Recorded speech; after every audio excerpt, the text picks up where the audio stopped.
what you do, no matter who you are. My entire life has been shaped by that single idea.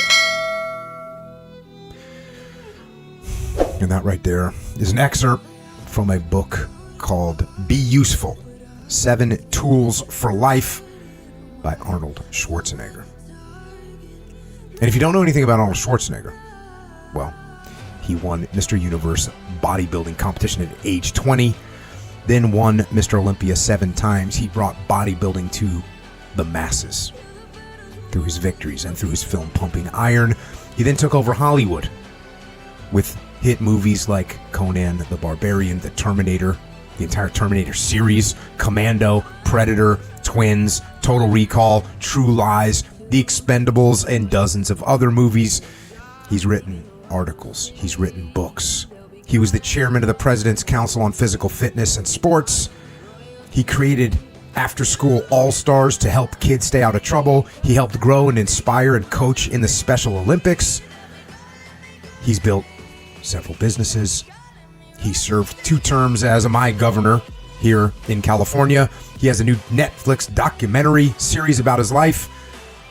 He's been called the Austrian Oak, Schwartzy, and the Governator.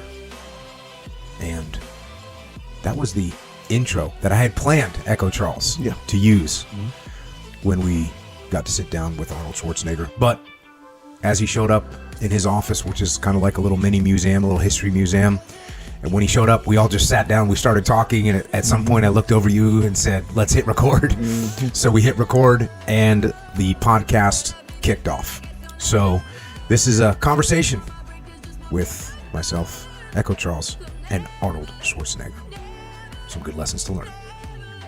Because you never know what happens at what time. We already missed 10 minutes of Exactly, really good history. But this is where you've heard of Annie Leibovitz, right? Yeah. So she's a very, very famous photographer who became very famous during the 70s when she did all of the covers of the most famous musicians for Rolling Stone. And then she, so she was under exclusive contract for Jan Winner, who owned the magazine as the publisher. Great guy. And so I got to know her because she came down to South Africa in 1975 for Rolling Stone to take pictures at the Mr. Olympia competition that I won. And she photographed us and photographed behind the scenes and everything like this. Her expertise was not to do poses or anything. It was just to catch shots that were behind the scenes, but just spectacular combinations of things. She just had an eye. And but anyway, her strength was, and the photographs that were always the best, when she said, "I'm done." So you were photographing. I remember we were doing this photo shoot with Dolly Parton in Nashville. And then we did another photo shoot in New York at the studio. That's great. I'm done. So she puts the camera away, and I walk over, and I said, and Dolly Parton says to me, "Let me see those biceps."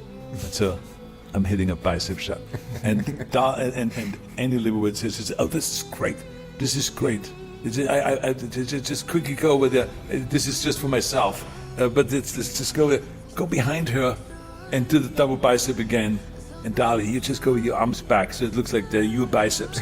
And this is really great. And she had this little camera, not the big one, the Hasselblad or the Rolex, no, just the little one, Leica. And this is funny. Oh God, that makes me laugh. God, this is for myself.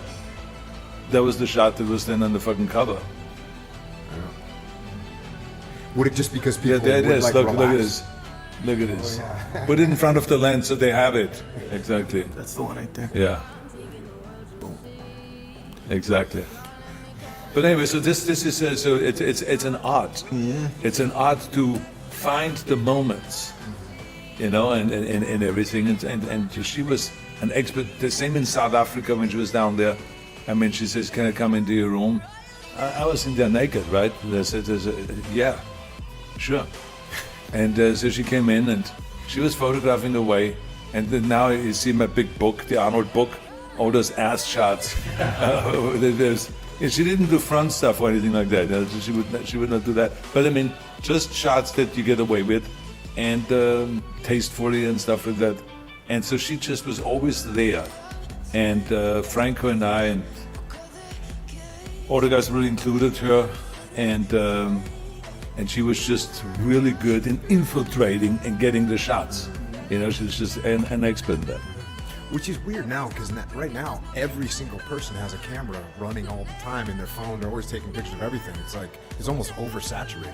Well, now everyone does it, and it's a different ballgame. The quality is not the same, and all of that stuff. Andy Leibovitz will always be Andy Leibovitz. I remember she came with Andy Warhol to our wedding, to Johannesburg, and both of them, Andy Warhol and her, were taking pictures there at the wedding, kind of, you know, not kind of behind the scenes stuff, and just what they saw, and they were fantastic photographs.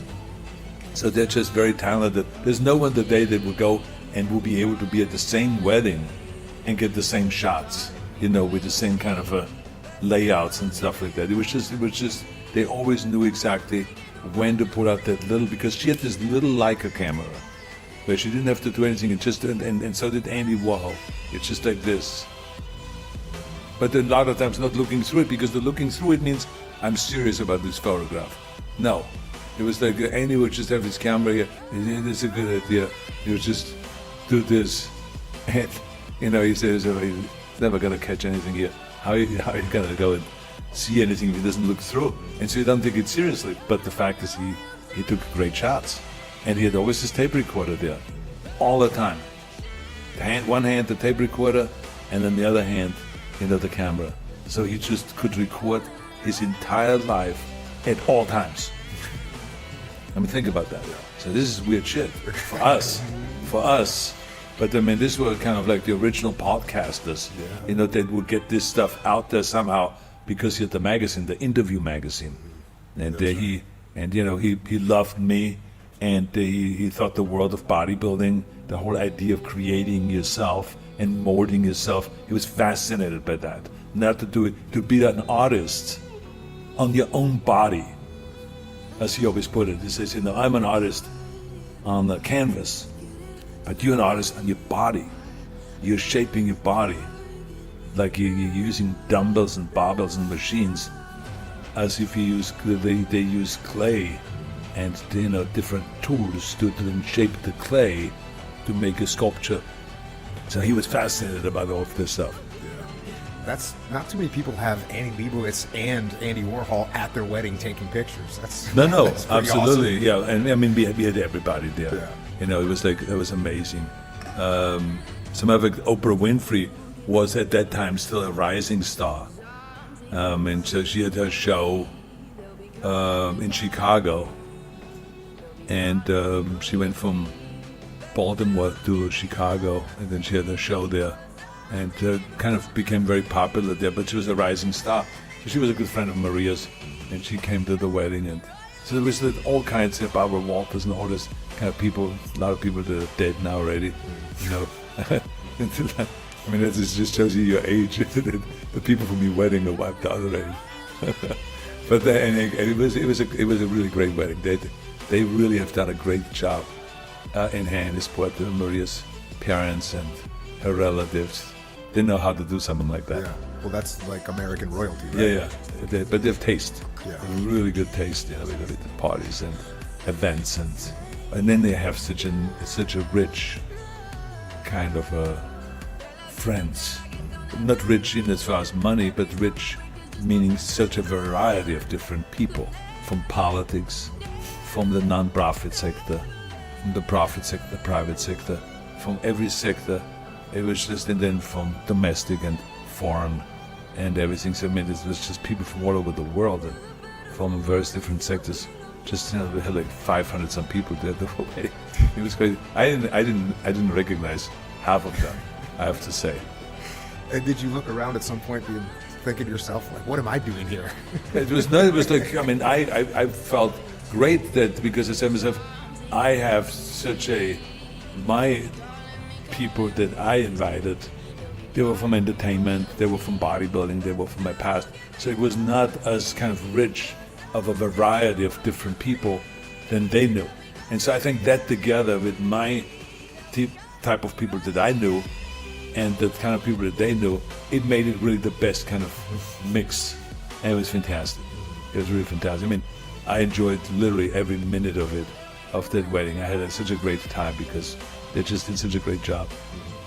Yeah, that's amazing to be sitting here with you and having, I watched all that from the outside. This is someone that grew up here, and again, like for me, that was the merging of two worlds, right? The sort of the royalty of that family, and then you and what you had done at that time. It was pretty amazing to watch from the outside. And we don't have kings and queens in America, but yeah, exactly. we had you, I guess.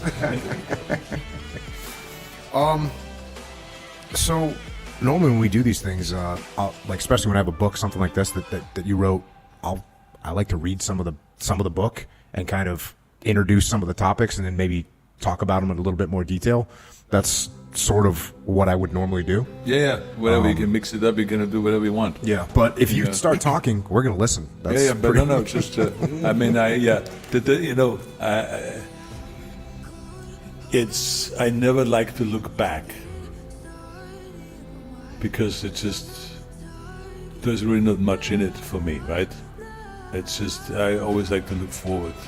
It's kind of like, do I want to look out the windshield or do I want to look through the rear view mirror when I drive a car? Yeah. I rather look forward because I know where I'm going then, rather than always looking the back. And so that's the way it is with my life. So the only time that I really think about the past is when we do an interview like that, or when I write a book like Being Useful, or Total Recall, the book that came out around 10 years ago, or when we did the documentary for Netflix, where I had to sit down like for 40 some hours and answer questions. So that's when I had to think back. Or when they say, can you get us photographs for the documentary? So now I have to go through my 100+ photo albums and get them all scanned and then go through all that. So that's when the only time I think back. Because other than that, I never do. It's just by nature. It's not like I have something against it. It's just that I don't feel comfortable. I feel like it's a waste of time, and it just doesn't take me there. So I never go and look at my photo albums. I never look at, kind of old letters. I never think much about any of that. I would just have a plan for tomorrow and for the next week or the next month or the next year or where I want to go. That's it. And they sat you down for 40 hours for that? Yeah, because what happens is that, they interview you. They say, we need you for, 5 sessions, 4 hours each. Mm-hmm. And then afterwards they say, God, when you started talking about your childhood and about your father and this and that, I found this fascinating. Can we talk some more about that? Can we do a whole session just on that? So then they add, because they find something that you said they didn't think about ahead of time, or they didn't know. And neither did I, because I never think about these things, except then when someone drills down on it. I never paid much attention to it, and never mentioned it to anyone. I said, it's fascinating. Your father was an alcoholic. I said, well, they didn't really call it that in Austria. I said, they said that someone that got drunk once a week and came home and was like brutalizing everybody for one time, and the rest of the time he was very sweet and very nice. And that's an alcoholic. Yeah, this is fascinating. So how many times did he hit you? How did he hit you? And so then one thing became went to the next, and then all of a sudden you talk about it. So, but it's not by nature that I even think about that, or that I think about it in a negative way. Right. I mean, I think about him in the positive way because, hell, if he wouldn't have treated me the way he did, I would have stayed there. Yeah. Shit. Imagine that, me having to stay in Austria, and I would have been one of the regular guys over there, which is fine for them, but I mean, it's not for me. I had kind of I was very ambitious and had big plans. So that upbringing kind of made me realize I got to get away from home. I got to escape to America. I got to get away from all of that. So it was good. It was a big plus. So I look at it as a plus rather than a negative. Do you think that the big ambitions came from being in that environment where your dad was, Maybe not the nicest dad on some nights. Yeah, I mean, he would beat us, and he would, would take off his belt and hit us with the belt or with the branches. There would be different degrees of punishments and all that stuff. But the next day we laughed about it. I mean, not he, but I mean my brother and I. We laughed about it. Yeah. I said, "How much did it hurt?" And he made the branches wet. That really hurt. I said, "My ass is still sore. Look at the lines I have on my ass." And my brother says, "Yeah, but the belt. What do you think? The belt buckle?" He caught me on my forehead with a belt buckle. Got it. So we were like comparing about who had more kind of a leftovers, and as far as kind of marks and stuff like that. Yeah. Yeah.